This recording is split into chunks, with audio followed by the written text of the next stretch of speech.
Ensuite, moi j'ai les marchés US, il faut que je me prépare. Je vous fais ça. Ça va être chaud, hein.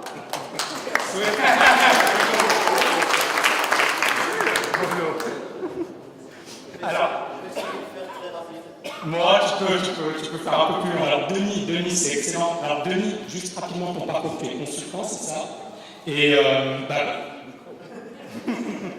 vas-y, reviens rapidement sur ton parcours avant la TKL.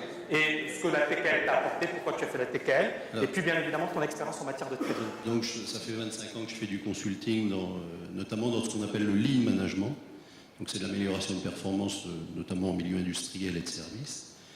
Et en fait, à titre personnel, en fait, je fais de la bourse, entre guillemets, depuis 1986. J'ai eu un compte titre en 86, j'ai transformé en PE en 93, j'ai eu un des premiers PE en France d'ailleurs. Et ça m'a toujours intéressé à titre perso, j'y avais toujours mis un peu d'argent dont j'avais pas besoin, donc voilà. Mais je bricolais dessus, en fait, je faisais rien d'autre. Et je faisais surtout dans une logique analyse fondamentale, quand je estimais que c'était trop bas, je rachetais, etc. Et je dois dire que, bon, je dois avoir un peu le nez creux, il est grand d'ailleurs. J'ai eu une performance globalement assez bonne sur pratiquement 30 ans. J'ai jamais eu vraiment de grosses pertes. D'accord. Alors il se trouve que pour la TKL c'est un peu particulier. Moi je suis jamais allé sur internet ni rien. J'ai un rituel de début d'été qui est de passer à la FNAC, de passer 2 ou 3 heures dans les bouquins. Et c'est comme ça qu'un jour je suis tombé sur l'art du trading. Donc j'en avais parcouru 3 ou 4 dans l'après-midi. J'ai pris celui-là. Ça c'était l'été 2013, juillet 2013. Donc je suis parti en vacances. Sur la plage j'ai étudié le bouquin d'un bout à l'autre. Et je ne me suis même pas posé la question en revenant. Pour moi, c'était évident de s'inscrire à la TKL en revenant. Voilà. Bon, il se trouve que c'est quand même pas complètement un hasard, parce que j'avais senti dès 2012 que mon activité de consulting se cassait la gueule tranquillement. Jusqu'à mi-2014, j'avais encore beaucoup de boulot, mais je savais que les commandes finiraient par tomber derrière. Et donc, du coup, moi, étant en fin d'activité professionnelle, puisqu'en théorie, je dois partir à la retraite en juillet 2018, j'avais décidé de switcher en fait entre cette activité de consulting et l'activité de trading. Voilà. Et donc j'ai suivi la formation, donc les cours théoriques comme Jonathan l'a fait là entre septembre et décembre 2013. Ensuite j'ai passé mon QCM. Ensuite, tu as disparu de la situation. Alors, voilà, c'est un peu le reproche que m'a fait Tani à juste titre d'ailleurs, il a eu raison. Comme j'avais encore à cette époque-là beaucoup de boulot en conseil, en fait, j'ai été assez peu, voire très peu présent sur le forum entre, on va dire, février 2014 et septembre 2014.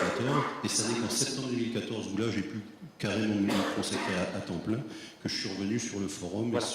Et alors, à un certain moment, tu es passé, alors désolé, je vais t'interrompre rapidement, tu es passé au réel, sans me... Enfin, en fait, tu as reçu un message automatique. Ah oui, parce que ça s'est télescopé, c'est juste au moment où Tani s'installait à Dubaï. Voilà, donc j'avais envoyé un mail, il n'a pas répondu. N'ayant pas de réponse, je me suis dit, tu vas y aller. Et en fait, il m'a demandé de revenir en arrière, ce qu'il a très bien fait d'ailleurs. Donc là, j'ai perdu un petit peu. Oui.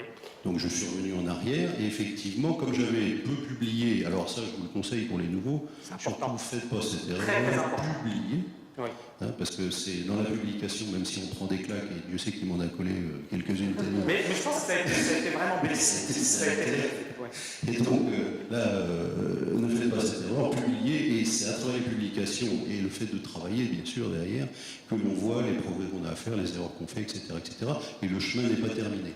Alors, Tani avait dit c'est une prépa. Bon, moi, j'ai pas eu la chance de faire une prépa étant jeune. Donc du coup, j'ai suivi cette prépa, mais comme ça me plaît et que je ne suis pas encore suffisamment bon, j'ai décidé de faire 5,5. Voilà. Donc je repars pour un an. Oui. Voilà. Donc, voilà. Alors juste rapidement, je reviens sur les résultats de Denis. Donc Denis, il a cartonné. Vous voyez là, sa performance était très moyenne. Et puis là, il a cartonné, il est monté à 127%. Vous savez pourquoi? Petit Suisse. Voilà. Alors, je vais expliquer une vérité. Je ne sais plus quel est celui d'Alexandre qui m'a shooté un jour sur le forum, là. Il est où, le Alexandre en question? Il n'est pas là. Il est là. Bon. Alors, il me dit, ouais, mais c'est du bol, c'est le Suisse. Alors, en fait, non. C'est pas tout à fait du bol. Et ça s'est passé de cette façon-là. C'était le 15 janvier. J'avais repéré depuis déjà quelques jours que l'euro-yen ne faisait rien. Bien. Et j'avais repéré que le 4 heures était très beau, qu'il avait fait une boucle, qu'il était allé taper sur la moyenne 50. Et je me suis dit, il y a une chance pour qu'il tombe. Donc à 8 heures le matin, j'étais sur l'euro-yen et j'ai pris 195 pips en 30 minutes. D'accord ? Ouais. Donc ça, c'était pas du bol. Voilà.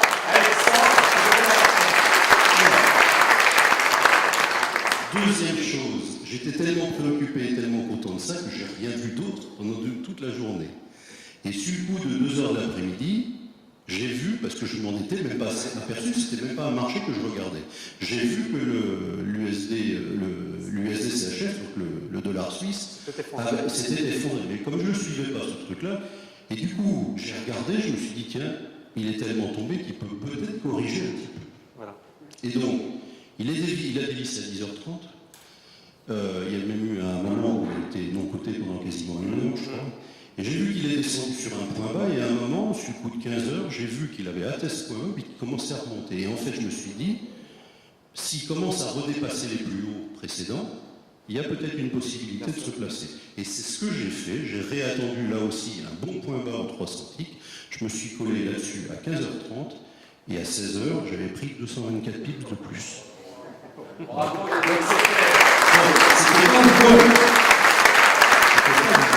Et ça rejoint ce qu'a dit Jonathan sur le fait de peu trader. Denis n'a pas fait beaucoup de trades, mais il a fait une journée, il a cartonné. Et puis ensuite, et alors c'est ça ce qui est intéressant, c'est qu'on aurait pu dire c'est du bol. C'est-à-dire qu'au début, ta performance n'était pas excellente. Pas très bonne. Et puis, Denis, je pense que tu n'avais pas le niveau de tes camarades. C'est-à-dire en termes d'expertise, etc., il y avait des TKiens qui étaient meilleurs. Et Denis, pourquoi ? Parce que Denis n'avait pas assez de recul. Nicolas Denis n'avait pas assez de recul, il n'était pas assez, comment dirais-je, régulier ou aussi régulier que ses camarades. Et donc, il avait encore du boulot. Mais ce que j'ai aimé chez Denis, c'est bien évidemment cette combativité. Le fait effectivement de revenir alors qu'il s'était quand même pris une perte. Tu avais travaillé sur les futurs alors que tu débutais, tu t'étais pris une perte. Et puis effectivement, pour toi, il fallait que tu reviennes dedans. On a eu une discussion au téléphone et moi, je t'avais dit, publie, sois régulier, participe. Et à partir de ce moment-là, effectivement, tous les jours, je critiquais Denis. C'était ça, Denis. Tous les jours, je disais, c'est nul, tes trades sont mauvais, qu'est-ce que tu me fais ? Mais ça a marché. C'est-à-dire, encore une fois, il a joué le jeu, il a fait ce qu'il fallait, donc il a commencé mal, il n'était pas au niveau, et puis effectivement, il nous a fait une magnifique compétition. Alors bien évidemment, et comme je te l'avais dit, il y a encore du boulot, mais tu as quand même du potentiel. C'est ça ce qui est intéressant, c'est que il a quand même une bonne connaissance du marché, tu as une expérience, et je pense que ça t'aide aussi. Ouais, ça m'a servi en fait. Ça t'aide. Jonathan disait à juste titre qu'à un moment la perte est importante, et ça avait été dit à de nombreuses reprises, je crois que Jawed l'avait dit, Tariq l'a dit. Et effectivement, comme moi j'avais déjà perdu précédemment à titre perso, cet aspect de perte me gênait moins psychologiquement. Deuxième chose que m'a apporté la compétition, c'est l'obligation de la rigueur. Parce que quand j'ai eu gagné ça, je me suis dit, ok, bingo. C'est vrai que sur l'instant, j'ai dit, c'est peut-être un peu du bol. En fait, c'est pas tant du bol que ça. Et ce que je me suis dit derrière, c'est comment tu vas faire pour pas le reperdre. Voilà. Et moi, j'en avais. Et ça m'a amené une rigueur que je n'avais pas avant la compétition. Excellent. Et je m'aperçois aujourd'hui qu'une des plus grosses difficultés, c'est de conserver cette rigueur dans ce que je fais aujourd'hui en réel. Parce qu'aujourd'hui, en réel, j'y suis resté du coup. J'ai pas encore la rigueur que je veux, mais je m'améliore tous les jours. Et ce que je trouve bien déjà, c'est que je ne perds plus. D'accord. C'est-à-dire qu'en fait, j'ai pratiquement pas de semaine négative. Voilà.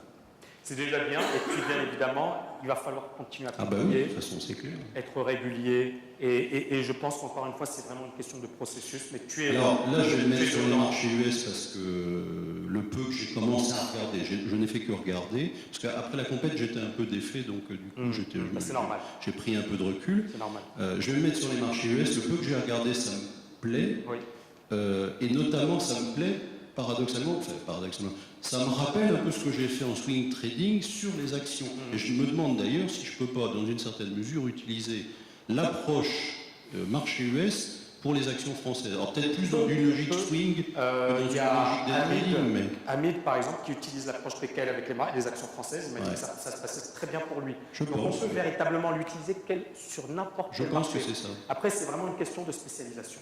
Parce que j'ai gardé mon PE. Écoute, à toi de jouer. Voilà. Est-ce que vous avez des questions à poser à Denis? Non, mais maintenant qu'ils ont l'explication sur le Alors, dollar, 2 secondes, un petit cadeau, bien mérité. Et voilà.